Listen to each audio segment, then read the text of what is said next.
On December 12, 2004, a group of Stoneham High School students took a trip to Boston in order to find out more about the Boston Tea Party and the men and women who reenacted the event.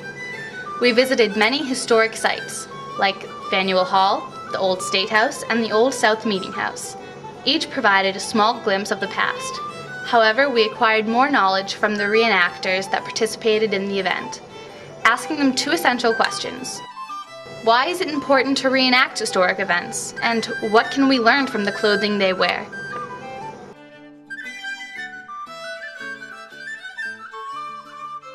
You're okay, Austin.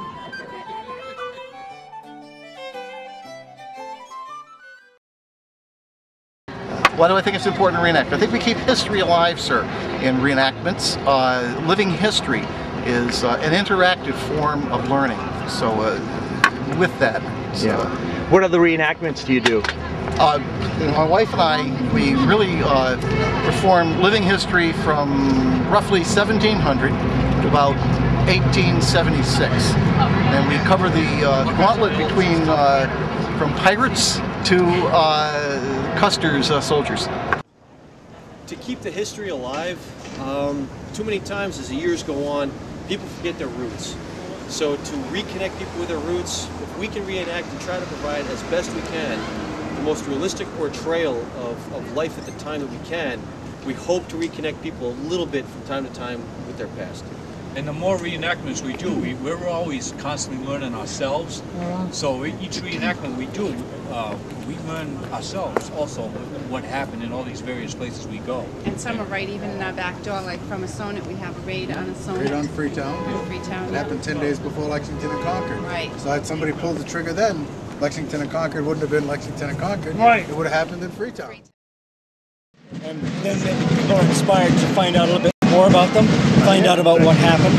And these people really made a difference to what happened to this nation by their decision to stand up and oppose what they thought was an incorrect moves on the part of the people in power.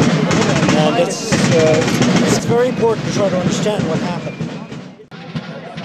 But at Place Samuel Adams out in Lexington also, we do the arrival of Paul Revere and Samuel Dawes at the Hancock Park House the night before the battle. And so we have a little play there we do. Samuel Adams and John Hancock were there at that time in visiting Lexington. Paul Revere came out to warn him that the regulars were on the way.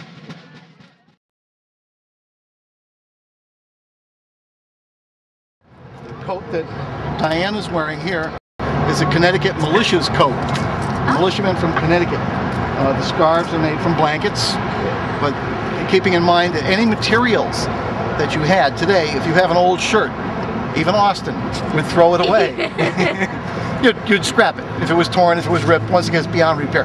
In those days, the days gone by, material was very, very Precious. Precious would be a good word. Yeah, you didn't throw anything away. Eventually it became a potholder of sorts, but you threw nothing away. So Reinvented everything. Yeah. So even with these blankets, the blankets that wear out or are torn, ripped, they could be made into a scarf. Just ingenuity. I like your hat, by the way. The thing with these mittens is there are two holes cut, one for the forefinger, one for the thumb. It's a trigger finger. So you'd be able to actually aim, pull a trigger with this, keep the rest of your hand warm. And another thing about the hat. These hats were traditionally worn the brim all the way around. When you cock the brim, when you marched with a musket, that musket would hit the brim. If you were starting to train with a musket or were going to use a musket, you would cock this side of the hat so the musket would not hit the brim, knock your hat off. So that was also one way that the British knew that the colonials were beginning to get a little bit feisty. When they saw the hats getting cocked, they knew they were training. They knew that there was a local militia training. So that was a little tip-off as to the disgruntlement of the countryside. This would be a Workman's cap. When you're in It's too camp, heavy or too hot because they are made of wool. You have to have your head covered, so this is just a linen workman's cap lined on the inside and keeps the sun off your head, keeps your hair relatively clean, but it still has required for coverage on your head. it keeps the lice from jumping to your head or from somebody else's head. That was also a big problem at the time. Yeah, it really was. That's one of the reasons they wore powdered wigs too, was to keep their hair underneath so they wouldn't actually get.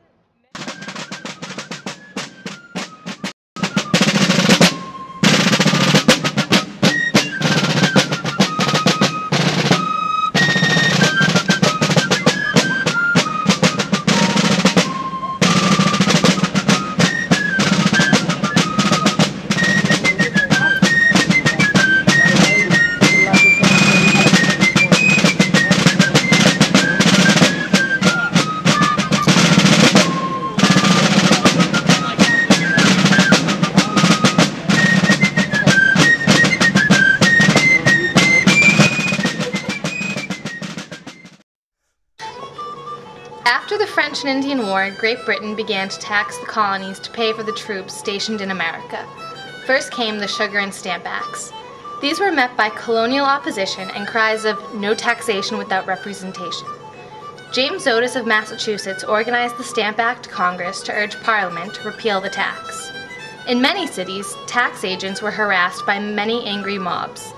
Royal Governor Thomas Hutchinson was the target of one group of colonists in Boston who raided his home and destroyed a number of valuable documents. Other events like the Boston Massacre assisted groups like the Sons of Liberty gain support for their cause. In 1773, Parliament passed the Tea Act. It allowed the East India Company exclusive rights to sell tea in the colonies and undersell the tea being smuggled by merchants. Ships arrived in New York, Charleston, and Philadelphia. However, they were met by colonial protests that prevented the cargo from being landed. On November 27th, 3 ships arrived in Boston where the Sons of Liberty came out in full force to stop the tea from entering the city. There were several debates held at the Old South Meeting House in order to reach some type of compromise, but Royal Governor Thomas Hutchinson would not clear them to leave because he was determined to uphold the law. This night was the 231st anniversary of the historic event. The evening began with introductions by Michelle LeBlanc, the Education Director of the Old South Meeting House, and Jack Williams of the WBZ News. Everyone in attendance was encouraged to participate in the debate, both reenactors and commenters, loyalists and patriots.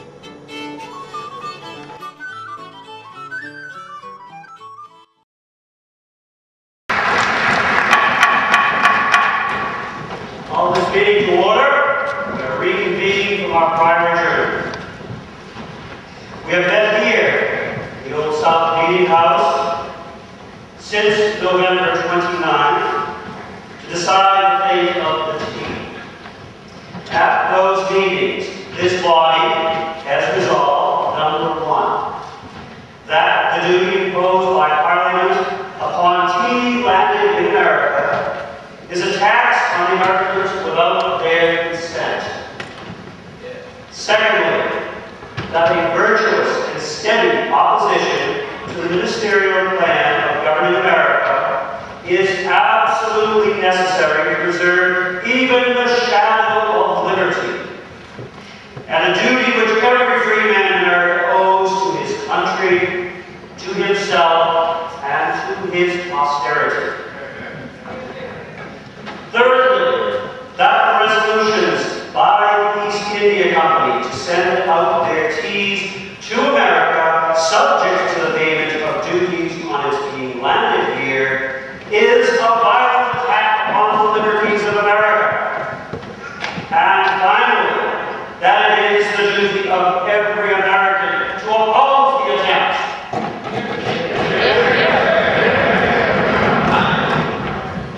We have made every effort to peaceably prevent the landing of this team and the paying of this duty.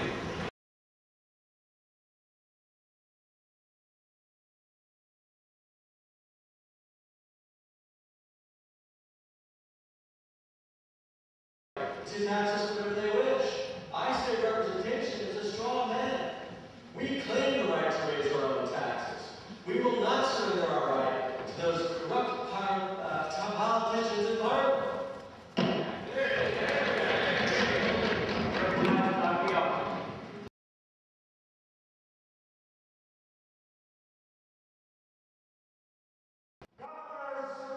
Have no right to seek and take what they please. Instead of being content with their assigned station, that of honorable servants of society, they instead become absolute masters, despots, and tyrants!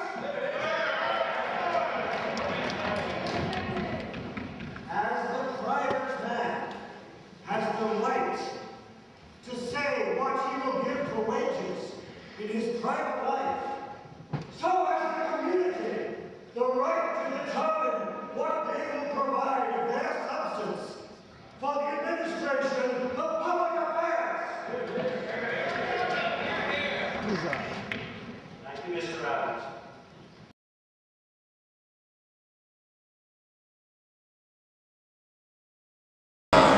Recognize the speaker on this balcony to my right. I think it's time we loyalists stand up to the Patriots for being disrespectful.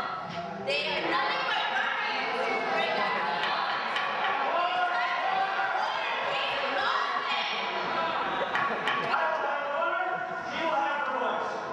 Thank you, sir. We cannot allow unruly lawbreakers to destroy our beautiful country, city. The meeting came to an abrupt end when Samuel Adams stated, "This meeting will do nothing more to save our country." The participants poured out of the Old South Meeting House and followed a group of colonists disguised as Mohawks through the streets of Boston, stopping at Griffin's Wharf. They boarded the Dartmouth, Eleanor, and the Beaver and proceeded to dump 342 chests of tea into the Boston harbor. It was estimated that the cost of today's currency would be about $1 million. It took the Patriots over 3 hours to dump all of the tea into the harbor.